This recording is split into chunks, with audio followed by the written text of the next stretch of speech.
Alright, we got another fine lock for you today. This time it's a Schlage Primus.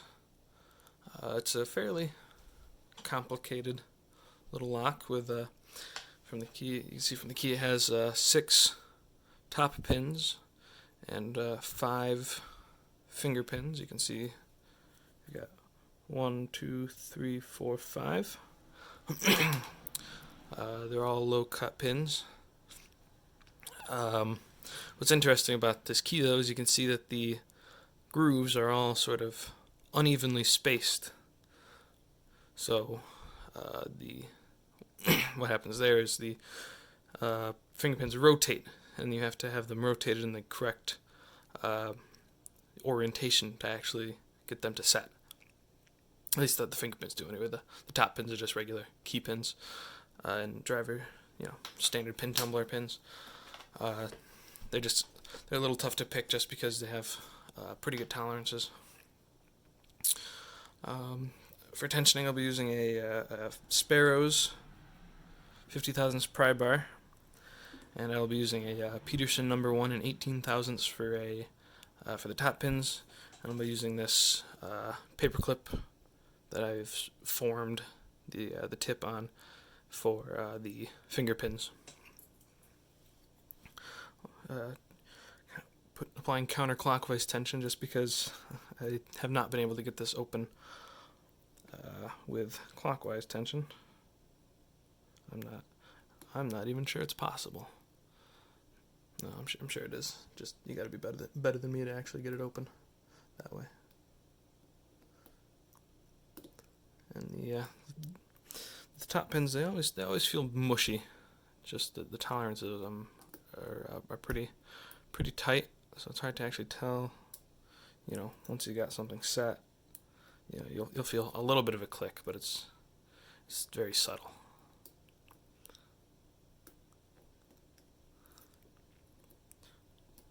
Because it's also a fairly tight keyway, so mostly you'll just feel rubbing on the warding.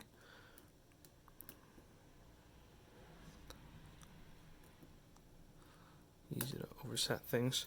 There we go. Got some movement on the core. That's how you know you'll have them all set, is you won't be put in a pretty deep false set. That's how you know you'll move on to the finger pins.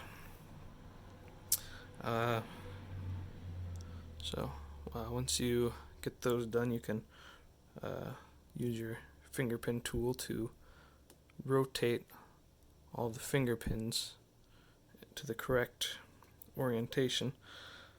I get a little lost in there sometimes.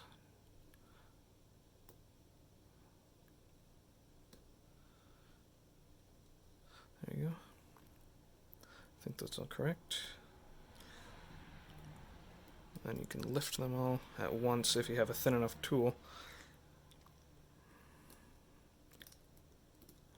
Might have messed something up. Nope, there we go. And we have it open. To tell which way the finger pins go, you either have to, ahead of time, you either have to look it up, or you can look at the key. You can sort of tell, like, this one, push towards the front of the key, which is, the back of the lock, and these ones you pull towards the front of the lock, and those two you push towards the back of the lock.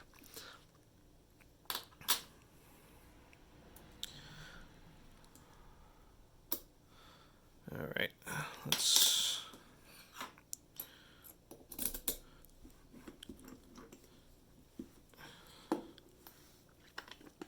move that out of the way. Let's get it gutted. Got the gutting stuff. Follower, tweezers, got those somewhere. Got a tray. Oh, what's this? Oh, well, I agree.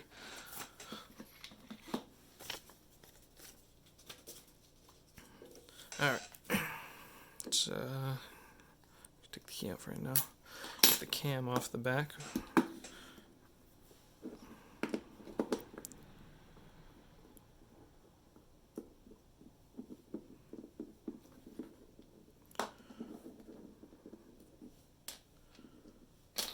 Alright. And you can see the the cylinder sort of has a little tailpiece, I guess. It fits in the cam, so that's why I like to use these follows with a little groove in it for this lock. It just makes it less likely to drop pins when you're gutting it. Some people use a shim, but who's got the time? So you can just push that through there. Make sure you hold on to that sidebar. It's just going to go pinging off into space. Alright, there's the sidebar. It just comes right out. Two little sidebar springs. Just pop those out of there. Oop, sorry.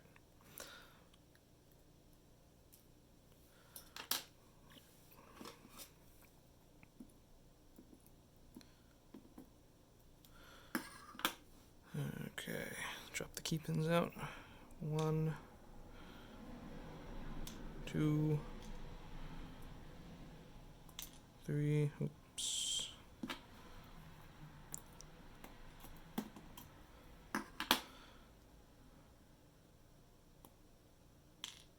4, 5, and 6.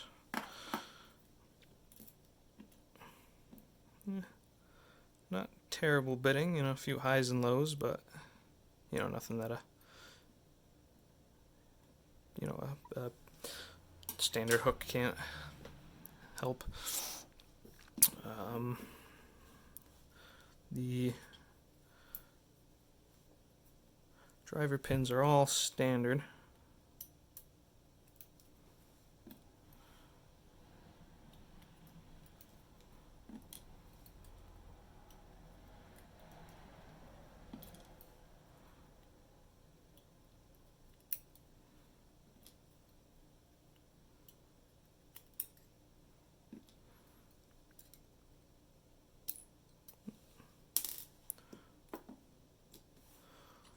And the springs are all the same. Of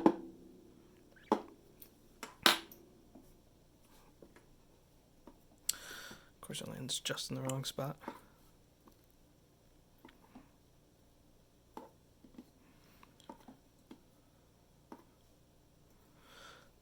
So we got, nice, well-made pins, copper springs, balanced pin stacks.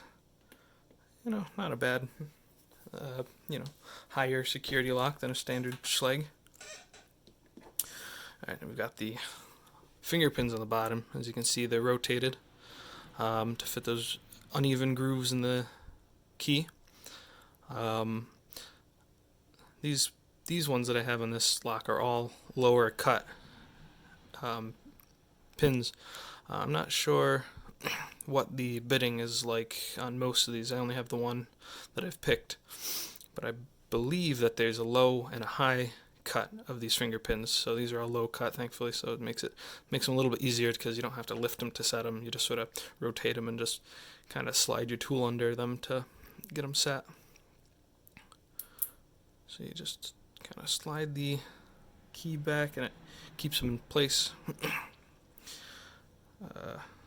And they just, they pop out. There's a spring in there somewhere. There it is.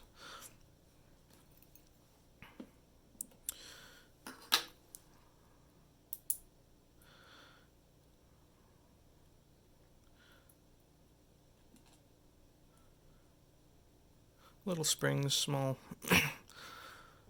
much smaller than the standard pin-tumbler springs.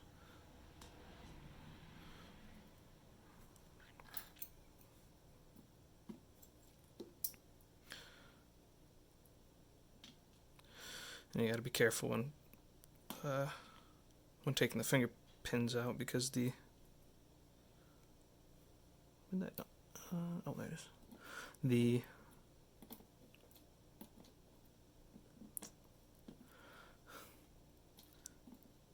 They will just fly everywhere if you don't sort of hold them down as you pull the key out.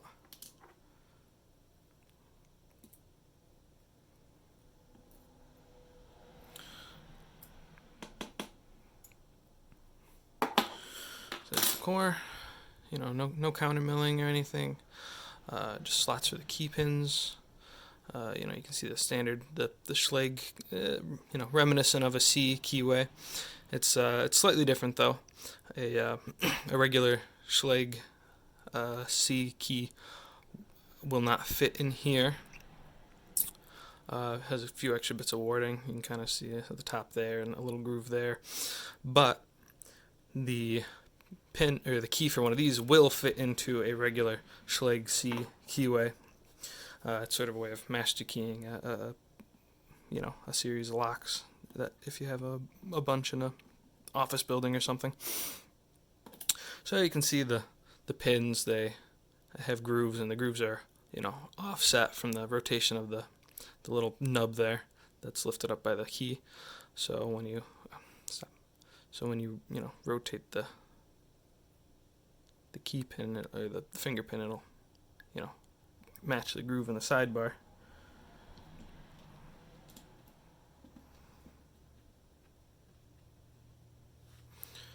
Just slides right in. Boop.